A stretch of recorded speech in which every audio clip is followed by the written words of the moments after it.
Sintam-se abraçados com o calor do Nordeste brasileiro.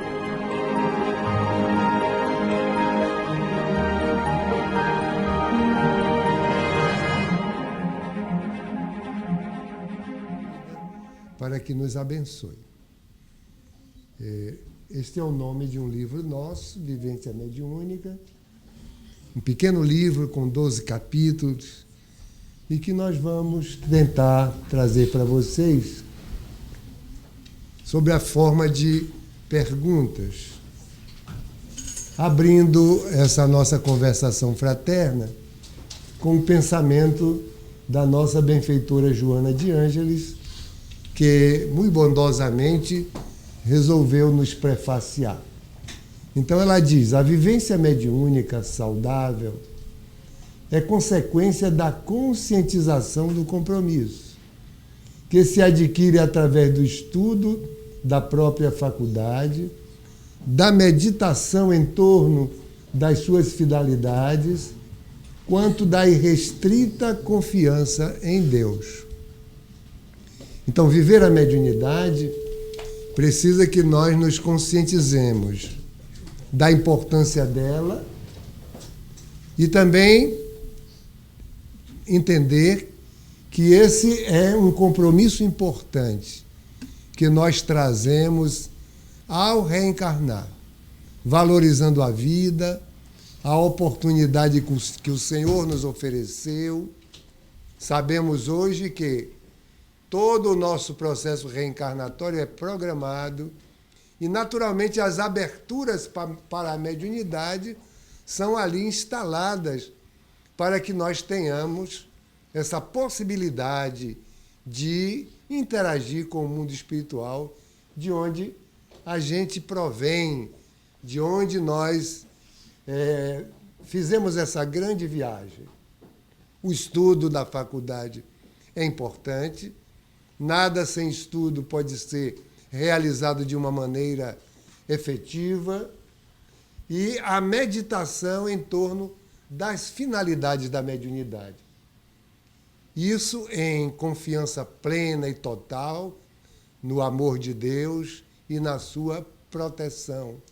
A finalidade da mediunidade, nós todos sabemos, é estabelecer essa ponte, esse canal de comunicação com o mundo das causas, com a nossa família espiritual que ficou, com os benfeitores que nos acompanham, com todo o processo para que nós tenhamos tranquilidade e possibilidades de êxito, de sucesso em nossa existência espiritual.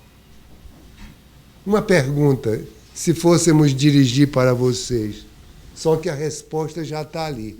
Então, não vale a pena eu fazer esse tipo de teste com vocês. Todos somos médiuns ou somente alguns de nós? É claro, nós nos remeteríamos à questão que abre o capítulo 14 do Livro dos Médiuns. Todo aquele que sente num grau qualquer a influência dos espíritos é por esse fato médium. Mais adiante, a mensagem de Allan Kardec continua dizendo que é uma faculdade do homem, é uma faculdade inerente à criatura humana, e ele vai acrescentar: todavia, em algumas pessoas, a faculdade se mostra bem caracterizada e se traduz de uma forma evidente, de uma forma clara, de uma forma explícita, ostensiva. Então, a gente pode, através dessa colocação, separar de saída dois grandes grupos de médiuns. Aqueles médiuns em que o pensamento dos espíritos, que são os agentes da comunicação mediúnica, se sobrepõe ao pensamento do médium, de tal forma que a mensagem aparece clara, tranquila, lúcida embora algumas influências que são naturais do próprio meio, do próprio comunicador, que é o próprio médium. Então, isso seria a faculdade ostensiva. Kardec vai dizer que esse é o interesse fundamental, primordial, pelo qual ele vai desenvolver o estudo do Livro dos Médiuns. Mas ele declara que todos somos mais ou menos médiuns.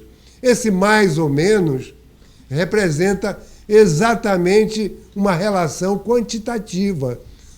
Alguns são mais médios, têm um potencial mediúnico muito maior do que outras pessoas, e outros têm um potencial, uma capacidade de assimilação do pensamento dos espíritos de uma forma menos incisiva, de uma forma menos clara.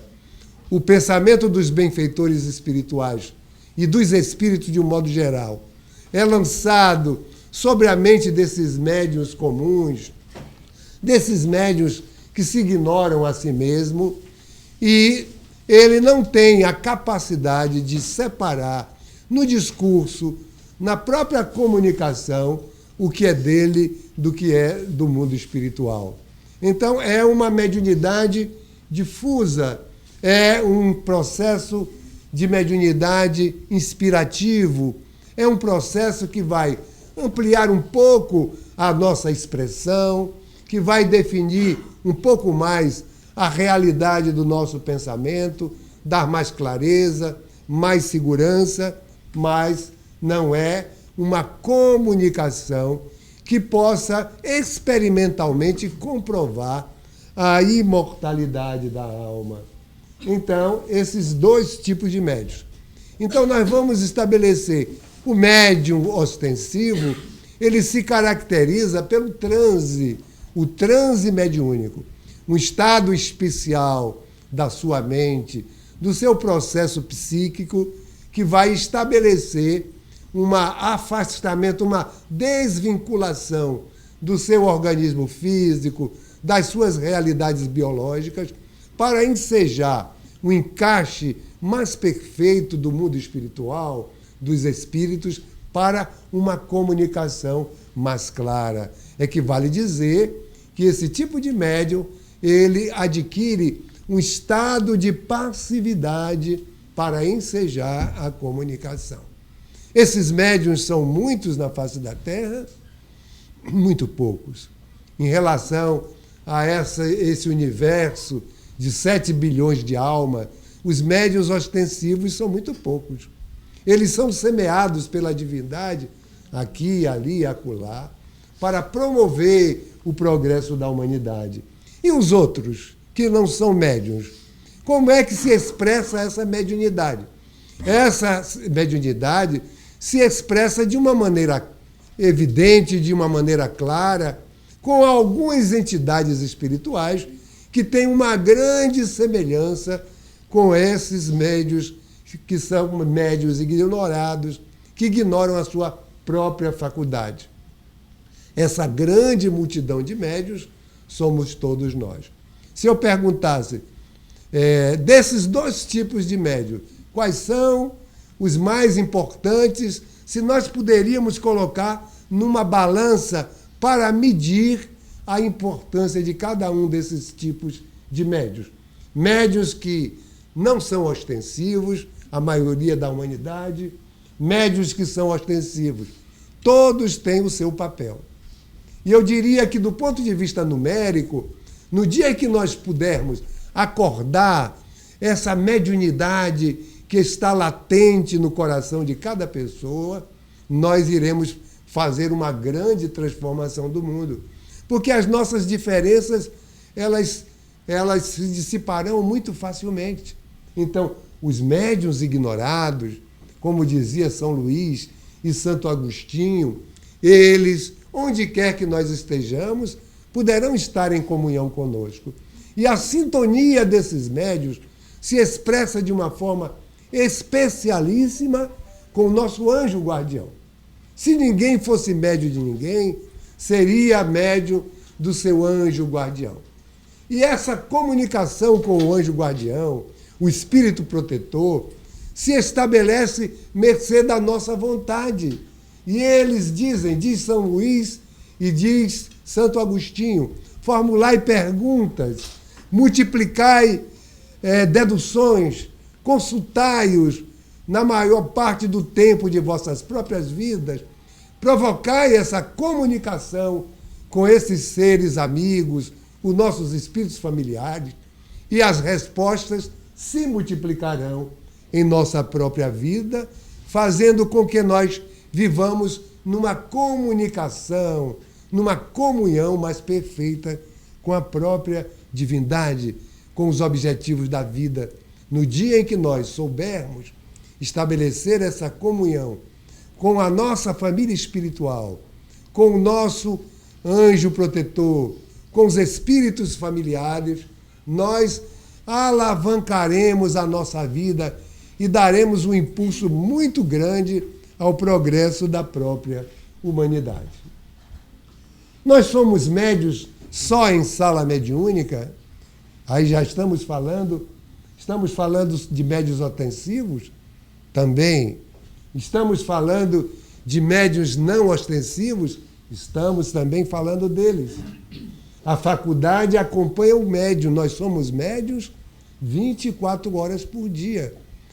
Não que nós devamos receber espíritos, entrar em contato permanente com a espiritualidade de uma forma ostensiva, dando a impressão às criaturas que estão à nossa volta que nós estamos mediunizados. Não é nada disso, mas conectados à nossa sabedoria espiritual, aos nossos amigos, prestando atenção a todos os estímulos que vêm da vida espiritual para enriquecer a nossa própria vida. Então, todos somos médiuns a serviço da vida, no trabalho, na família, na comunidade, onde quer que nós estejamos, nós estamos recebendo influências espirituais. É isso que diz a questão 459 do Livro dos Espíritos. São eles, os espíritos, que de ordinário nos dirigem. Nos dirigem no sentido de nos influenciam positiva e negativamente. Quando deixamos inimigos do outro lado da vida, esses seres também estão com condição de estabelecer uma comunhão com cada um de nós. Os benfeitores, igualmente, daí a importância da nossa escolha, estabelecer para a nossa vida os ideais mais significativos, estabelecer com o mundo espiritual propostas éticas que valorizem o nosso existir na Terra, e estaremos fazendo contato com esses benfeitores. Nas tarefas da mediunidade, sim, mas no estudo, na evangelização infantil, no labor social do centro espírita, em todas as atividades, a fonte de inspiração divina, através dos bons espíritos, é derramada sobre cada um de nós.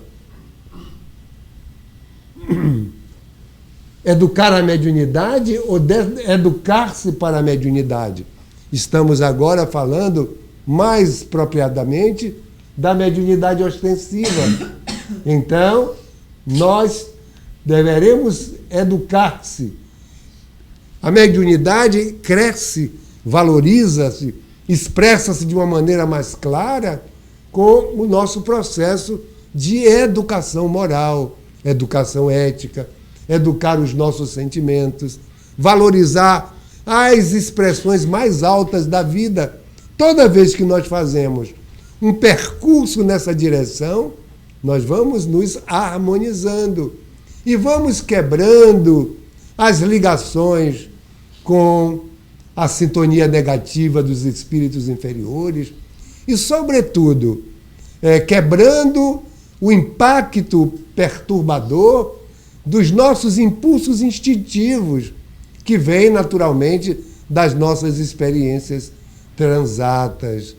O nosso consciente, essa vida do nosso pensamento contínuo da presente encarnação, é um processo muito pequeno em relação à quantidade de pensamentos que vêm do nosso inconsciente, os impulsos que transitam pela nossa alma e que precisam naturalmente do controle da nossa razão consciente para estabelecer uma vida ética, saudável, amorosa.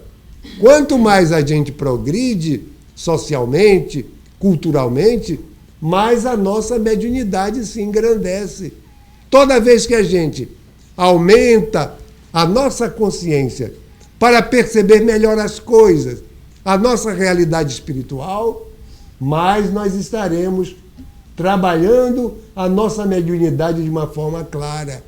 Seja a mediunidade ostensiva, seja a mediunidade que nós ignoramos, a mediunidade difusa que cada um de nós é possuidor. A faculdade mediúnica é do espírito ou do corpo? A resposta: a faculdade é do espírito, mas depende do organismo. Claro, todas as nossas conquistas são conquistas do nosso espírito imortal. Nós vimos jornadeando de encarnação em encarnação, conquistando o sentimento, conquistando a capacidade de organizar as ideias, conquistando tudo o que vai nos aproximar na nossa vida de relação. Então, a faculdade é do espírito, diz Joana de Ângeles, que essa faculdade do espírito necessita de células apropriadas, necessita que o nosso perispírito tenha uma capacidade para afastar-se mais do corpo, o que significa não estar profundamente aderido a ele. Na hora da mediunidade, o médium expande o seu sentimento para que ele possa entrar em contato com o mundo espiritual. Então, essa mediunidade, essa faculdade, desabrocha dos mecanismos profundos da consciência, alargando a nossa compreensão da vida, alargando a nossa percepção da nossa realidade individual. A faculdade depende da moral do médium? A resposta: para aflorar, não. Para aperfeiçoar-se, sim. O que é que vale dizer? Ela pode brotar em qualquer pessoa, em qualquer estágio de moralidade, em qualquer estágio consciencial, como uma necessidade de alavancar a própria evolução da criatura humana. Mas, a partir do momento que ela se instala em nosso coração, em nossa intimidade, vai requerer de nós um esforço de melhoria contínua dos nossos valores espirituais para que ela possa engrandecer-se. Senão ela vai ser colocada numa leira, como se fosse uma semente colocada num solo inadequado. É preciso adubar esse solo. Então, o adubo vai representar exatamente o nosso desenvolvimento espiritual, o nosso esforço para valorizar exatamente aquela oportunidade que a vida está a nos oferecer. Então, isso é uma questão que a gente pode perfeitamente compreender. A mediunidade brota em qualquer terreno, mas, depois de brotada, é preciso o adubo do esforço, do desenvolvimento moral, do trabalho com a criatura humana para que ela se aperfeiçoe. Senão ela afana-se. O solo, a aridez do terreno vai fazer com que essa mediunidade desapareça, ou pelo menos produza frutos amargos, expressões negativas e desagradáveis. Como a boa moral do médium favorece a mediunidade? atraindo os bons espíritos e afastando os maus. Por quê? Porque há um processo de sintonia. Nós sabemos que a sintonia no processo da mediunidade existe. Não quer dizer que um espírito de maior valor moral não possa se comunicar com um médium que esteja no estágio inferior a ele. Mas é necessário que haja uma certa semelhança. Por exemplo, uma pessoa de nível 9, do ponto de vista moral, se pudéssemos colocar isso numa equação matemática, é claro que essa pessoa pode se comunicar com um médium que se esforça para subir, por exemplo, até o nível 6.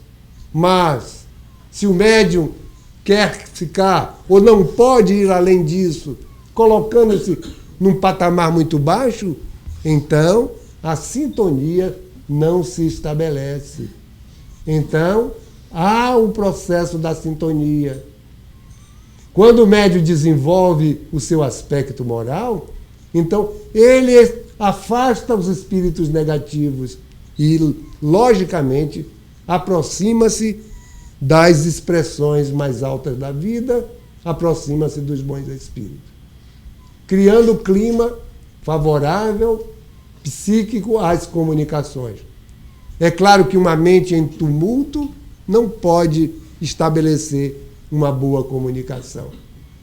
Então, o médium deve estar numa situação tal, como se fosse um lago tranquilo. É essa a condição da mente do médium.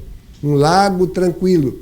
Porque um lago em agitação, uma lâmina d'água em tumulto, naturalmente, ela não oferecerá a cristalinidade necessária para que a mensagem possa aparecer, se manifestar. Reforçando também o nível energético do perispírito. Todas as expressões negativas da nossa personalidade dificultam o contato, o entrelaçamento espiritual. O nosso perispírito fica maculado por miasmas, por estados vibratórios negativos, quando a nossa vida moral tende a baixar o seu perfil vibratório. Também melhorando a organização das ideias na mente do médium. O médium, com a mente confusa, com um estado de inquietação emocional, vai naturalmente criar dificuldades para a comunicação.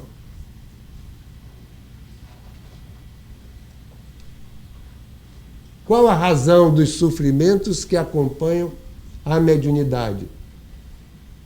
Só tem 2 aspectos a considerar. São inerentes aos próprios médiuns. Todos nós somos almas que temos compromissos do nosso passado espiritual. Reencarnamos com as matrizes da nossa personalidade ainda em processo de renovação. E é natural que essas inquietações, o nosso estado emocional, atraiam os sofrimentos, atraiam presenças espirituais negativas, provoquem estados de intranquilidade. E, naturalmente, os espíritos que são atraídos por essa semelhança vibratória vão, naturalmente, aumentar o sofrimento do próprio médium. Mas os outros sofrimentos são caracterizados pelo processo social, pelo desconforto de uma comunicação mais difícil, pelas dificuldades do preconceito, por tudo isso que possa aparecer na vida do médium, visam promovê-los. Quer ver uma coisa interessante? Tem médios que dizem assim, 24 horas, 12 horas, 36 horas, antes das comunicações, eu começo a sentir-me mal. Por que que isso acontece? É pela presença das entidades espirituais. E para que serve esse sofrimento? Esse sofrimento representa para o médium uma oportunidade de colaborar com aqueles que estão sofrendo mais do que ele. E naquela troca de energias, enquanto aquele pequeno desconforto se lhe acomete, o outro está se renovando. E aquele sofrimento, naturalmente, serve como uma contribuição excelente para diminuir as suas dívidas kármicas. Então, não há ninguém aqui na Terra que esteja sofrendo injustiças. Não há por que temer a mediunidade, até porque não existem somente sofrimentos na vida dos médiuns. Os médiuns têm grandes alegrias, experimentam grandes momentos de felicidade em contato com os benfeitores espirituais, na certeza de que estão cumprindo um dever de melhorar o estágio moral da própria humanidade. Então, é uma coisa perfeitamente compreensível que o médium, entrando em comunhão com uma entidade enferma, por exemplo, ele experimente um pouco daquele constrangimento, daquela dificuldade. É como o médico, a enfermeira, a assistente social, no Ministério de Auxílio, onde se dedicam, vai experimentar naturalmente algumas dificuldades, mas que elas imediatamente poderão superá-las. E pela própria satisfação do dever cumprido que elas experimentam. Então, tudo é promoção. É promoção e é um trabalho de amor, de dedicação, à própria misericórdia divina que nos ensejou a oportunidade da evolução. O que acontece se o médium desistir? Outra pergunta. Depende do que ele fizer de sua vida. Às vezes a gente diz assim, olha, você não pode deixar de ser médium. Se você não aceitar o compromisso da mediunidade, você vai sofrer coisas terríveis em sua vida. E cria um ambiente de terrorismo. Ninguém é obrigado a aceitar a mediunidade. É uma questão de opção. Agora, sabendo que aquela oportunidade lhe foi trazida pela misericórdia divina, porque o exercício mediúnico é a melhor opção. Então ela chega na casa espírita, muitas pessoas chegam na casa espírita querendo se livrar da mediunidade e chegam às vezes perguntando, como é que eu tiro isso de mim? Então a gente tem que dizer, olha, nós não sabemos como é que se tira nada, nós não botamos, então não somos nós que tem que tirar coisa nenhuma, mas estude, vamos examinar a questão, verifique o que é a mediunidade, não precisa você exercitar imediatamente, não, você vai estudar, você vai conviver conosco. Então essa compreensão de que a mediunidade é a melhor opção, ela mesmo vai perceber quando estiver examinando as questões relativas à mediunidade, compreendendo a sua finalidade. Agora tem uma frase aí, sentindo-se sem forças para perseverar no ensino espírita, é melhor que se abstenha. É uma frase do Espírito Pascal, está no Livro dos Médiuns, quando ele diz, se a pessoa realmente não estivesse sentindo sem forças, a mediunidade criando-lhe embaraços, e ela não deseja passar, ou não tem forças morais para abandonar os vícios, as dificuldades, os problemas, o comportamento com que habitualmente ela vive a sua própria vida, é melhor que se abstenha a desfigurar a própria mediunidade e perder uma grande oportunidade de progresso. Com quais espíritos o médium vai lidar? Os semelhantes a ele mesmo, pela sintonia natural, suas vítimas para reparação. Todo médium ostensivo, ele tem uma clientela espiritual que vem das suas encarnações passadas. Essa clientela espiritual, naturalmente, quando a mediunidade abre-se, então o médium vai trabalhar os seus compromissos. Vencidos esses compromissos, e ele continua na tarefa, e vem os amigos novos, cada espírito que ele atende em sofrimento, cada socorro que ele plante na alma de alguém, é necessariamente um amigo que ele faz. Depois ele pode se abrir aos seus afetos, um pai, uma mãe, espíritos que lhe foram familiares em outras vidas. Então, abrir o coração para escutar essas almas queridas é uma grande felicidade. Os inimigos do bem para os momentos da desobsessão, quando ele funciona como um emissário do mundo espiritual para trabalhar essas conversões, esses esclarecimentos, ou deter, muitas vezes, a sanha dessas entidades perturbadoras. Então, esses apontamentos que nós trouxemos significa realmente uma reflexão para que a gente possa perceber a importância da vivência mediúnica e estabelecer em nosso coração, em nossa alma, um amor, um respeito muito grande a essa faculdade abençoada que Jesus, que Deus facultou a cada um de nós.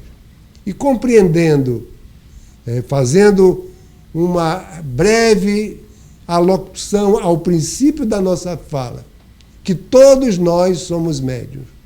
Todos nós temos tarefas ostensivas para dar passividades às entidades espirituais, e muitos de nós que não temos essa disponibilidade, estamos a serviço da vida para realizar um trabalho de sintonia com os nossos amigos espirituais, para sermos cada vez melhores e para realizarmos um trabalho de regeneração moral da própria humanidade a partir da nossa transformação interior.